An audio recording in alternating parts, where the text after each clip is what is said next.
houver ódio, que eu leve o amor. Onde houver ofensas, que eu leve o perdão. Onde houver discórdia, que eu leve a união. Onde houver dúvidas, que eu leve a fé. Onde houver erro, que eu leve a verdade. Onde houver desespero, que eu leve a esperança. Onde houver tristezas, que eu leve a alegria.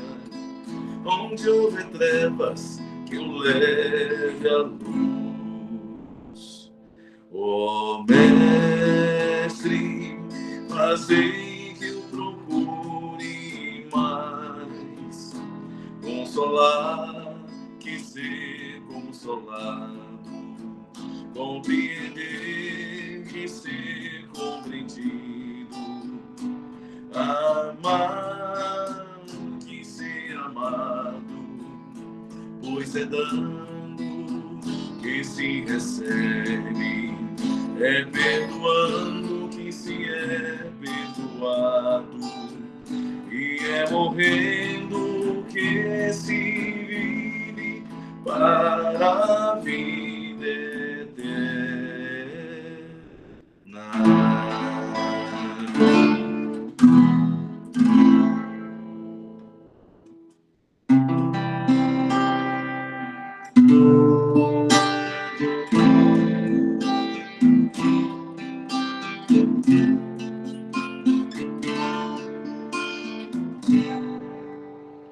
Buscai primeiro o reino de Deus e a sua justiça, e tudo mais vos será acrescentado. Aleluia, aleluia, aleluia,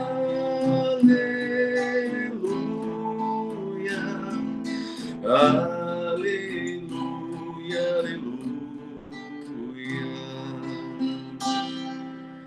Nem só de pão o homem viverá, mas de toda palavra que procede da boca de Deus. Aleluia, aleluia, aleluia,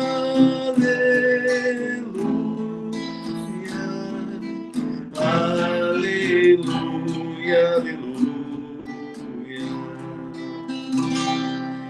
Se nos perseguem por causa de mim, não esqueçais o porquê. Não é o servo maior que o seu Senhor. Aleluia, aleluia, aleluia, aleluia, aleluia.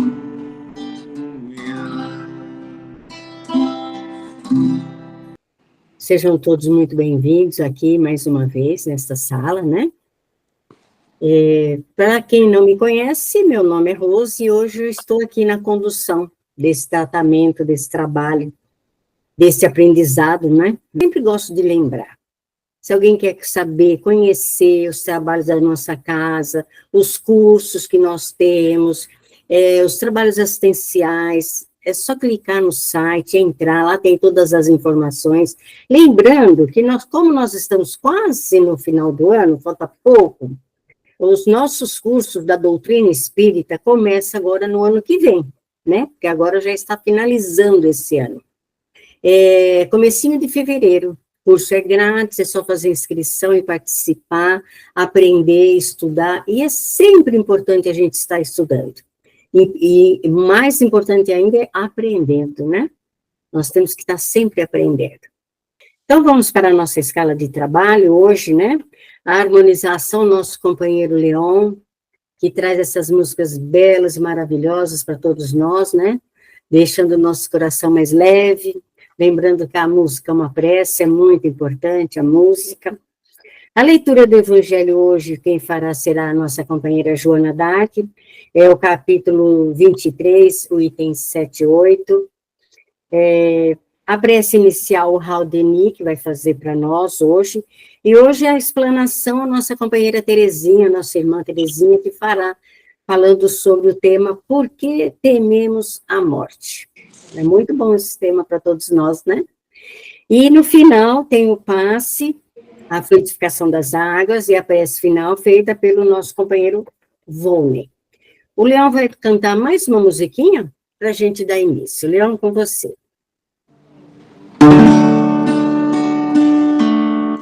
Pai, Deus protetor, aqui me ponho aos teus pés para lhe falar. Pai, pequeno eu sou, mas teu amor me deu a chance para poder recomeçar.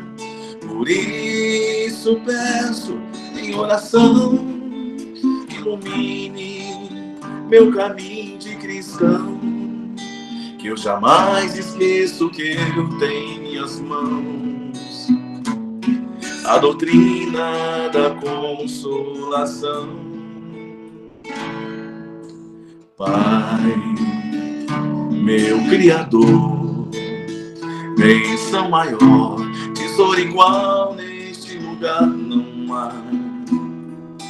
Pai, ó meu Senhor, com gratidão lhe peço forças para fazer multiplicar no lar, na casa de oração, numa rua onde houver algum irmão, levarei com toda a minha devoção a doutrina do meu coração. Pai, meu Criador, bênção maior, tesouro igual neste lugar não há.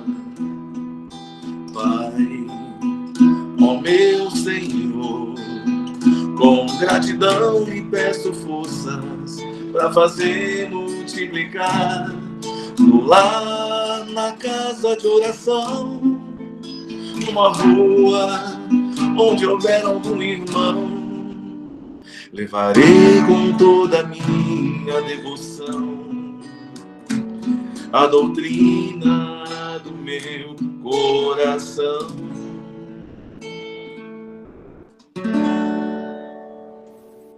Obrigado, Leon, pela música, pelo momento de harmonização. E agora peço para a Joana fazer a leitura do Evangelho. Leitura do Evangelho, segundo o Espiritismo, capítulo 23, Estranha Moral. Deixai que os mortos enterrem seus mortos. Disse a outro, segue-me. E ele lhe respondeu, Senhor, permite que antes eu vá enterrar a meu pai. Jesus lhe respondeu, deixa que os mortos enterrem seus mortos. Quanto a ti, vai anunciar o reino de Deus. Lucas capítulo 9, versículos 59 e 60. O que podem significar essas palavras? Deixa que os mortos enterrem seus mortos.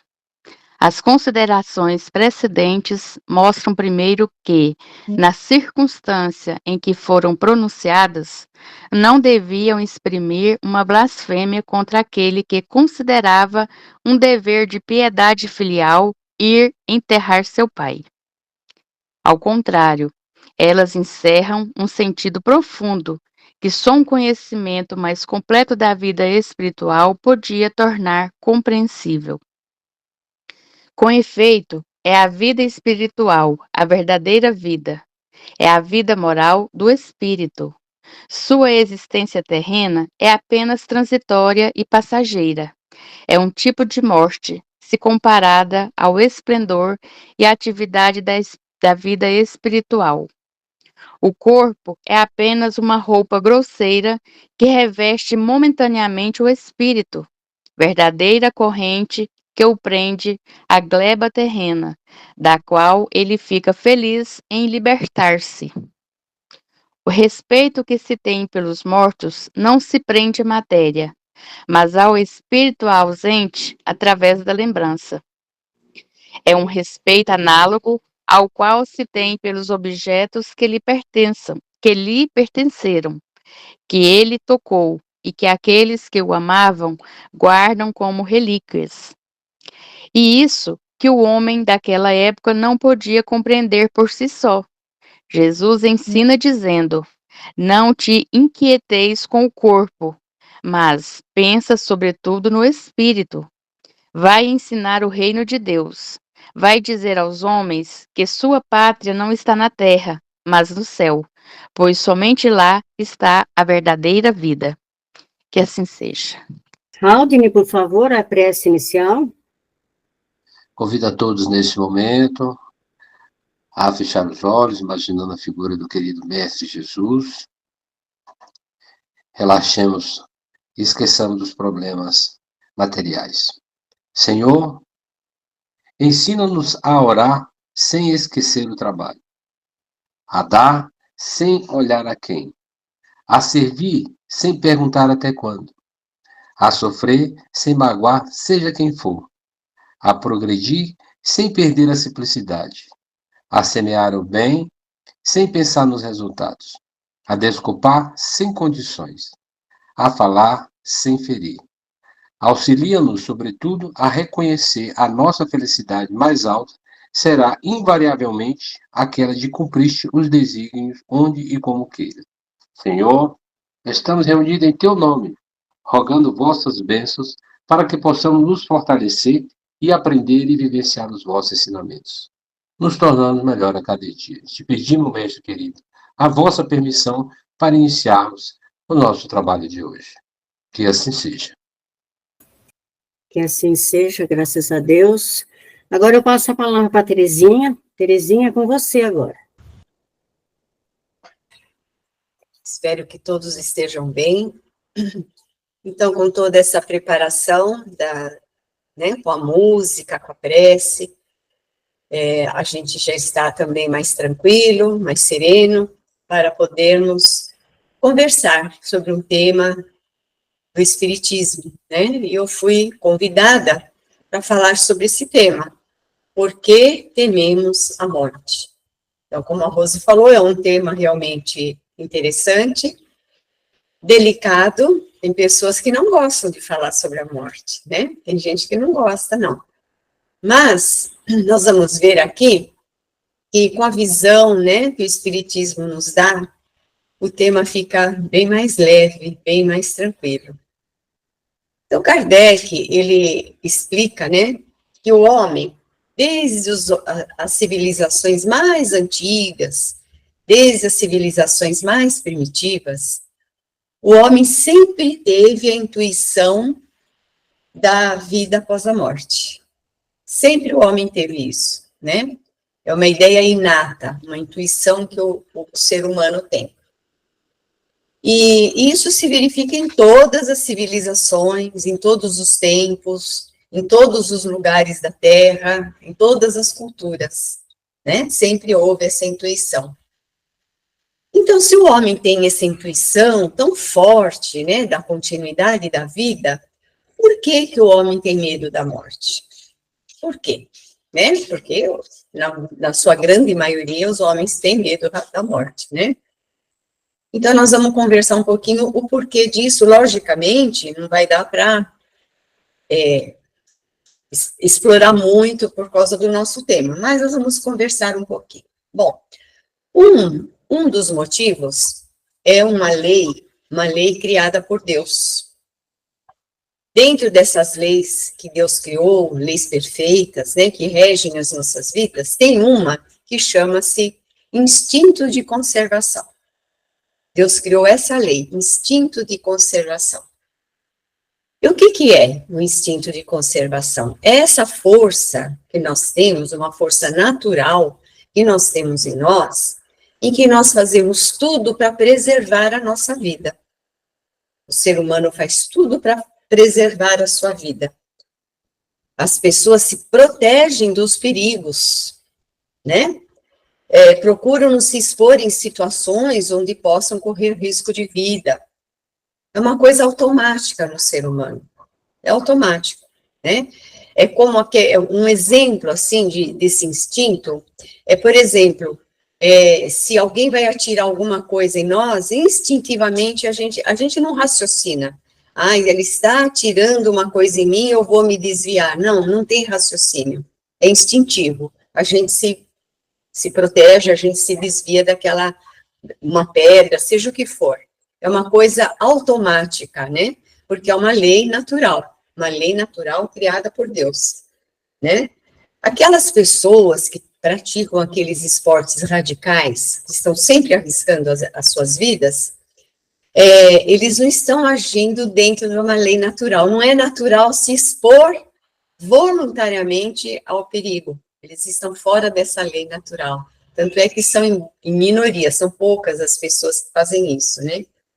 Porque o instinto de conservação é uma lei natural. Se não fosse por essa lei, as pessoas morreriam com muito mais facilidade. Olha a sabedoria de Deus, né? De criar uma lei dessas, né? E todos os seres vivos possuem o instinto de conservação.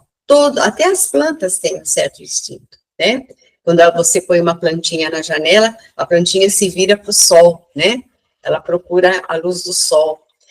E os animais têm um instinto de conservação muito forte, muito forte. O ser humano também tem, bem forte, mas não tanto como os animais. Porque o ser humano já tem a inteligência desenvolvida, né? O ser humano usa também a inteligência. Mas nós temos ainda bastante instinto, né? E Deus, né, criou essa lei para que a gente se mantivesse o maior tempo até o fim da nossa jornada aqui encarnados, para a gente se manter aqui, né? Porque nós estamos aqui para evoluir e também para colaborar. Olha só a nossa função também, né? Estamos aqui para evoluir e também para colaborarmos com Deus na construção de um mundo melhor, para a gente fazer o que nós pudermos para o mundo se tornar um pouquinho melhor, nem que for um pouquinho, né? Então, esse é um dos motivos, né, de nós termos medo de morrer, preservarmos a nossa vida, nos protegermos. Esse é um dos motivos. Muito bem. Também é inata no ser humano a ideia, a crença, né, do sofrimento ou da felicidade após a morte. Isso também em todas as culturas, em todos os povos, em todos os tempos, sempre o homem teve a ideia, a crença, né, é uma coisa intuitiva nele, que depois da morte ele seria feliz ou infeliz, dependendo do que ele fizesse aqui, enquanto estava vivo. Isso também é muito forte e muito antigo na humanidade, né? De acordo com o bem ou o mal praticado, ele seria feliz ou infeliz depois da morte, né? Logicamente, vamos imaginar povos muito primitivos acreditando nisso, né? Como é que eles iam interpretar essa vida após a morte, né? De acordo com a ignorância deles, de acordo com o atraso espiritual, de acordo com a ignorância, o atraso intelectual, né? Criaram ali muitas ideias de como seria a vida após a morte, ideias fantasiosas, de acordo com o grau evolutivo deles, né? E algumas ideias até grotescas, né? De como seria o sofrimento após a morte, ou a felicidade após a morte. Eles criavam ideias materiais. O sofrimento seria material, seria físico, e a felicidade também seria material, seria física, né? Devido à ignorância, devido ao atraso, é natural isso, é natural, né? Então, a sua imaginação foi criando essas ideias fantasiosas, né, quanto à realidade da vida após a morte. Só que essas situações, né, criadas pela imaginação, no decorrer dos séculos, no decorrer dos tempos, conforme as religiões foram se organizando, foram alimentando essas ideias fantasiosas. As próprias religiões foram alimentando essas crenças na vida após a morte, nessas crenças grosseiras ainda, materiais, né? Então, estabeleceu-se, né, no meio das religiões, essa ideia de inferno, né? Céu para os bonzinhos, inferno para os maus, né?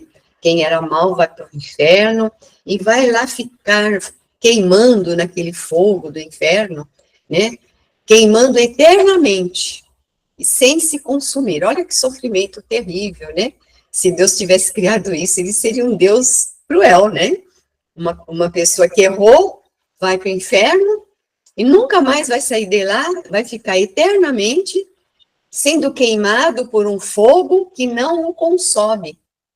Então, é uma crueldade que não tem tamanho, né?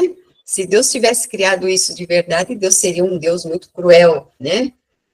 Então, mas essa ideia alimentou muito a mente das pessoas, e até hoje ainda tem pessoas que creem nisso, né? É muito forte isso na humanidade, né? E essa ideia também contribuiu muito, e contribui muito para o medo da morte, porque quem que não erra? Quem que não comete erros? Então, na maioria das pessoas ficam com medo de ir para esse inferno, né? Depois da morte. Então, a religião também contribuiu muito para que o homem desenvolvesse o medo da morte. Muito bem. E o materialista?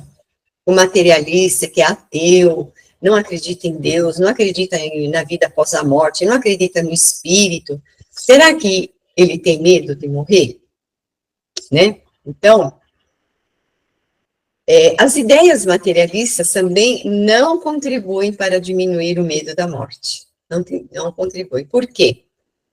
A ideia do nada, vamos imaginar sim, né? Vamos imaginar.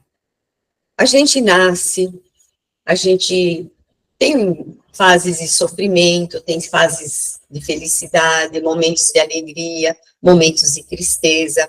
A gente trabalha, a gente estuda, a gente aprende um monte de coisa, né?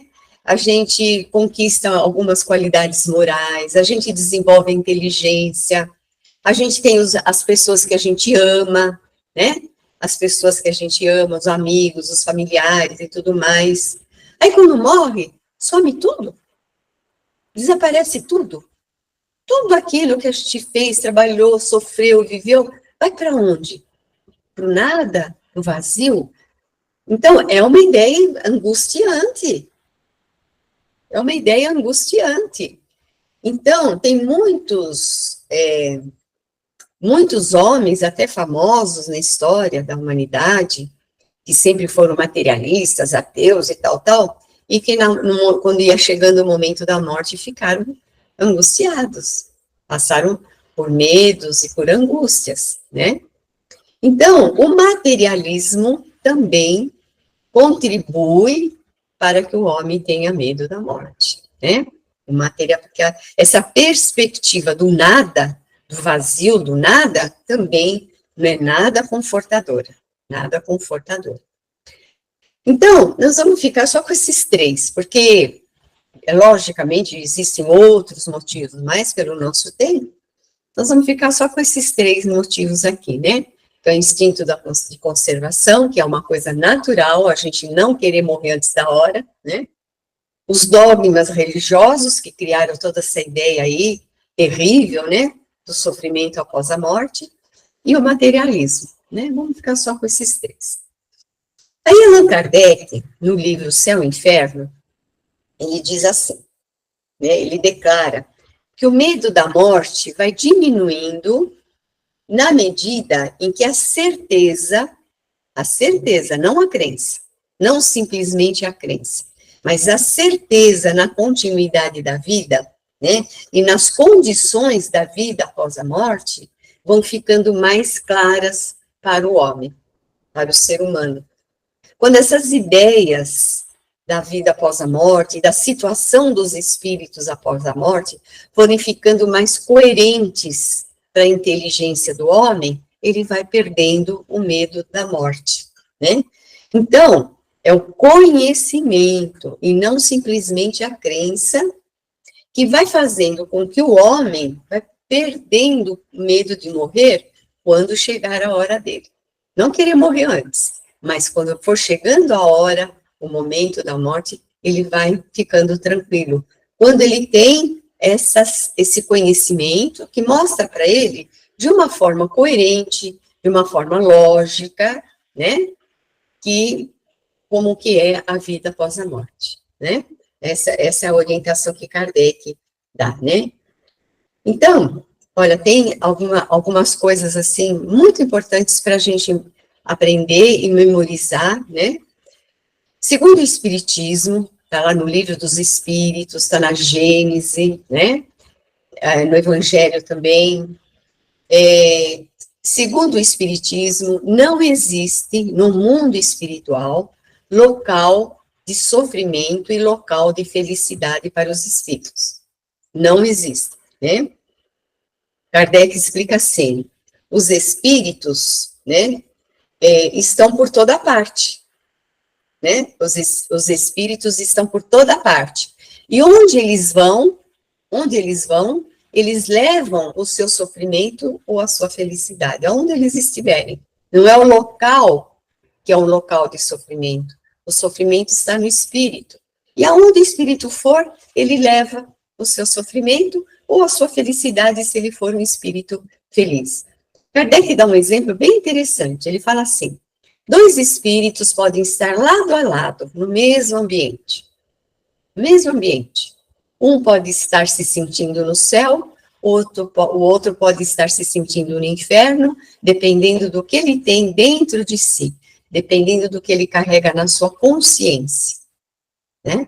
Então, essa é uma questão muito importante para nós espíritas, nos libertarmos do medo de ir, quando formos para o mundo espiritual, ir para um lugar de sofrimento, né? É para a gente se libertar dessa ideia.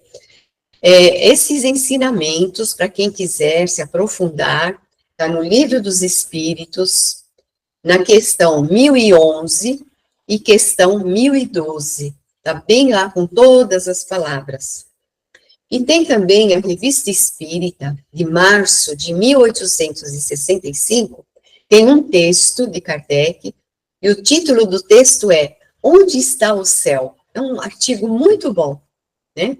E também Kardec deixa bem claro essa questão lá, né? E é importante procurar esses textos e ler para a gente, para ficar bem firme essa ideia. Uma outra questão, no mundo espiritual não existe sofrimento físico. O sofrimento do espírito no mundo espiritual é moral, é sofrimento moral, é sofrimento da consciência do espírito, né? Aí podem perguntar, mas tem espírito que se comunica e fala que está com fome, que está com sede, tem espírito que fala que está com dor, está sentindo dor no braço, dor na perna, dor na cabeça, né? Tem espírito que se queixa que está com frio, né? Por que acontece isso? Quando o espírito se apresenta nessas condições, é que ele leva consigo as impressões, ele leva na sua mente as impressões do que ele sofreu enquanto estava encarnado, coisas que marcaram muito a vida dele. E ele leva as impressões, né? E são, como Kardec fala, são ilusões do espírito. Para ele parece verdade. Ele acha até que vai morrer de fome.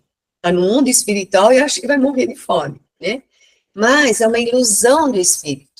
Conforme ele vai se esclarecendo, vai compreendendo, ele vai se libertando dessas sensações, né? Então, o sofrimento no mundo espiritual é moral.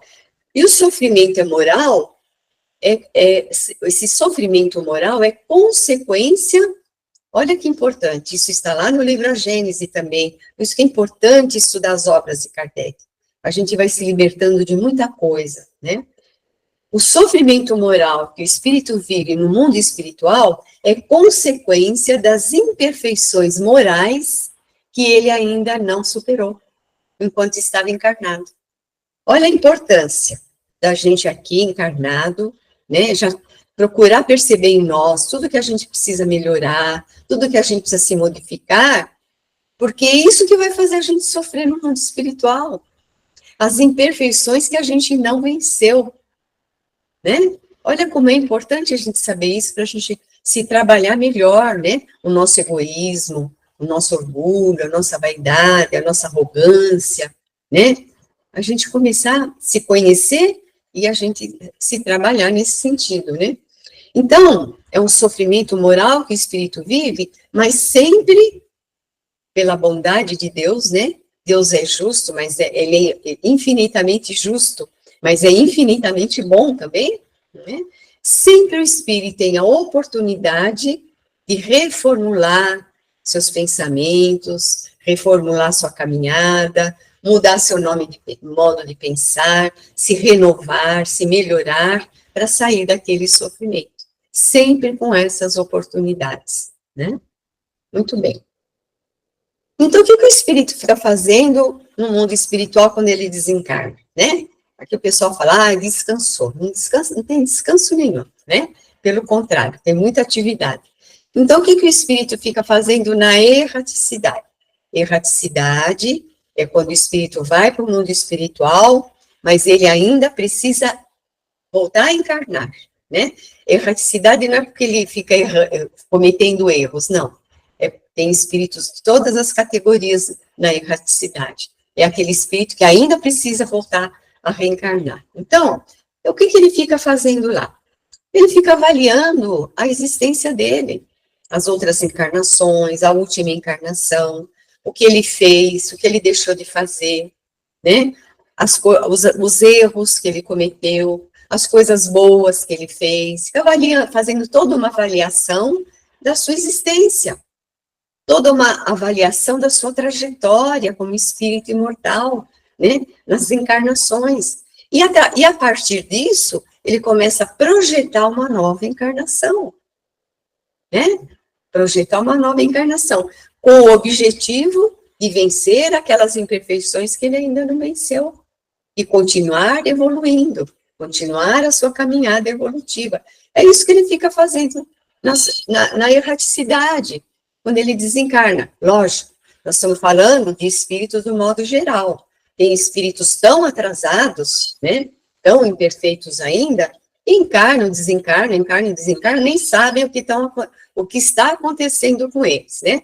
Mas, de um modo geral, na média aí dos espíritos, é isso. Tem muita atividade que eles têm que fazer no mundo espiritual. O que é importantíssimo, né, e só o Espiritismo explica, eu não vi essa explicação em nenhuma outra doutrina, que tudo que nós aprendemos enquanto estamos aqui encarnados, tudo que a gente aprende, tudo que a gente conquista em termos de evolução moral, intelectual, nós vamos levar conosco. Quando a gente desencarna, a gente não perde nada, é tudo conquista. Então, nós vamos levar conosco para o mundo espiritual as nossas conquistas morais e intelectuais, que nós conquistamos aqui, com a nossa vontade, com a nossa determinação, né? E a gente leva, e essa conquista, né, tudo que a gente aprendeu e conquistou em termos de moral e conhecimentos, vai ser de grande utilidade para nós no mundo espiritual. Vai facilitar a nossa vida lá no mundo espiritual. Esses conhecimentos, essa conquista. E vai ser de grande utilidade para nós na próxima encarnação, porque a gente vai encarnar já com essa conquista. Olha como é importante a gente ter sempre vontade de aprender. Sempre, nunca perder a vontade de aprender. Sempre mais e mais. E sempre a vontade de a gente se melhorar, né? Porque nada é perdido para o espírito. Nada é perdido. Tanto no campo moral, como no campo intelectual, né? Então, a compreensão profunda, né, do Espiritismo dá também a certeza na continuidade dos laços afetivos, os entes queridos, né? Não vamos perder os nossos afetos, não vamos perder as pessoas que nós amamos, né? E todos continuarão vivos, né? Nossos entes queridos não estarão perdidos, mas continuaremos ligados pelo afeto, pelo amor, e o Espiritismo nos dá a certeza, né, da continuidade desses laços e a certeza de um reencontro um dia com os nossos entes queridos. Olha como o Espiritismo mostra a vida após a morte, né? De uma forma leve, de uma forma harmoniosa, de uma forma que dá muita esperança para nós, não medo, dá esperança, né? Então, quando o espírito inicia uma nova encarnação, ele não é uma página em branco, ele não está começando do zero, ele está começando das conquistas, a partir das conquistas que ele já fez antes, é dali que ele começa, né? Porque é uma alma que já viveu, já aprendeu, já errou, já acertou, já fez muita coisa. Então, ela já nasce com tudo isso, né? Em tantas e tantas encarnações, né? Muito bem. Esse texto, essas frases que eu vou ler são de Allan Kardec e são lá no livro Céu e Inferno. A doutrina espírita muda inteiramente a maneira de encarar o futuro. O futuro que ele fala é o futuro após a morte do corpo, né? A vida futura não é mais uma hipótese, é uma realidade. O estado das almas após a morte não é mais uma teoria, é o resultado da observação. E Kardec conversou com milhares de espíritos, né? Então, foi o resultado da observação. O véu se levantou. O mundo espiritual nos aparece em toda a sua realidade prática, não sendo mais permitida a dúvida sobre o futuro. O medo da morte não tem mais razão de ser. Enfrenta-se a morte a sangue frio, como uma libertação, como a porta da vida, e não como a porta do nada. Olha que texto lindo, né?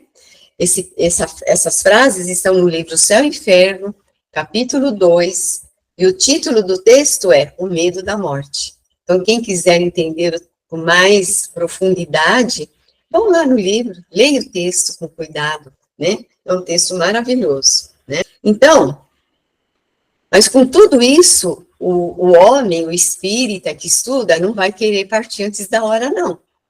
Não vai querer partir antes da hora. Porque ele também tem a certeza, né? O espírita que estuda tem a certeza da importância de aproveitar todas as oportunidades que a encarnação tem para nos oferecer. Então, ele vai querer ficar aqui até o último segundinho, para aproveitar todas as oportunidades, né? Então, a oportunidade de aprendizado, de crescimento espiritual que a encarnação oferece, né? Aí, quando chegar a hora dele, ele vai partir naturalmente. Ele vai se entregar serenamente, mas quando chegar a hora dele, né? Porque ele não vai querer antes da hora. E ele vai partir serenamente, com muita confiança em Deus, e com muita confiança nas leis que Deus criou, e que regem as nossas vidas, né? Então, era isso que eu tinha para hoje. Agradeço muito a atenção de vocês. Muito obrigada. Muito obrigado, nós agradecemos a explanação. Belas palavras, né? Obrigada. Muito obrigada. Tchau.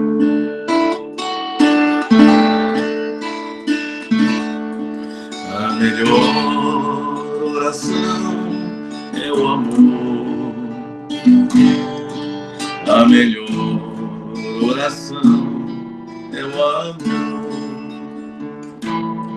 Tu precisas orar, mas tu deves lembrar que a melhor oração é o amor. Caridade é também oração.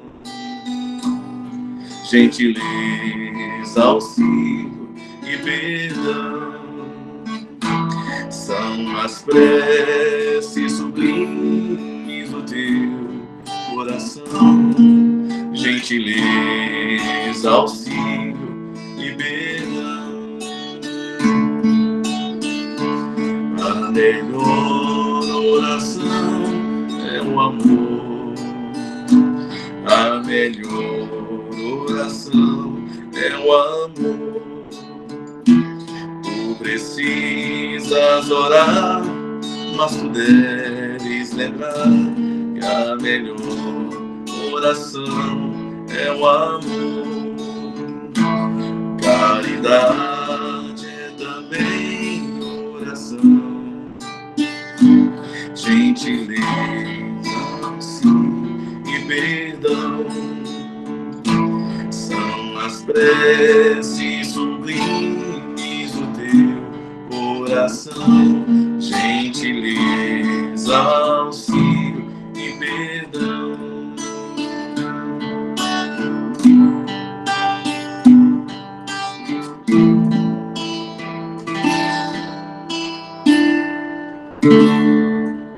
E agora com o nosso companheiro Vone fazer nosso encerramento. Vone?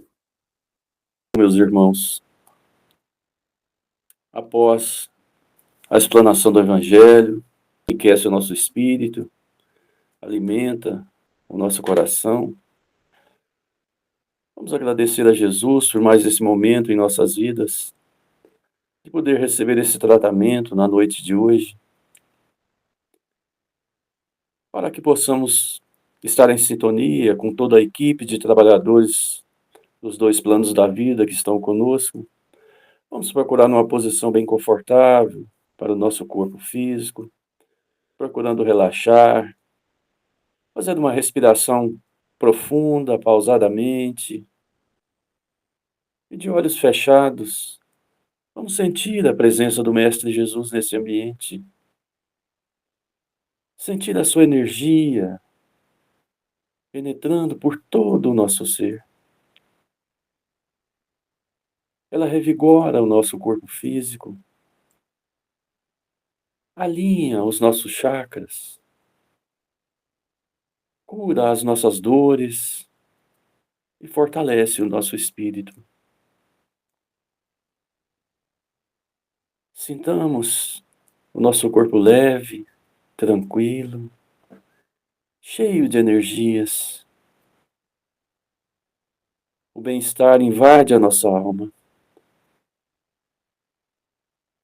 Por isso, vamos mais uma vez agradecer a Jesus por essas bênçãos que estamos recebendo, por essa luz que ilumina os nossos caminhos e nos torna pessoas melhores a cada dia da nossa jornada. Rogamos a Jesus nesse momento que nos auxilie na fluidificação das nossas águas, que possam ser incorporadas a elas os fluidos necessários à transformação em remédio, que esse remédio possa fortalecer a cada um de nós, nos dar uma boa semana de trabalho, de estudos e de saúde principalmente, para que possamos vencer as nossas dificuldades do dia a dia. E assim, meus irmãos, felizes mais uma vez por essa luz que ilumina os nossos passos, rogamos a Jesus que continue a nos amparar, a nos proteger, a fortalecer os nossos pensamentos e que Ele possa permanecer conosco por toda a eternidade. Graças a Deus, que assim seja.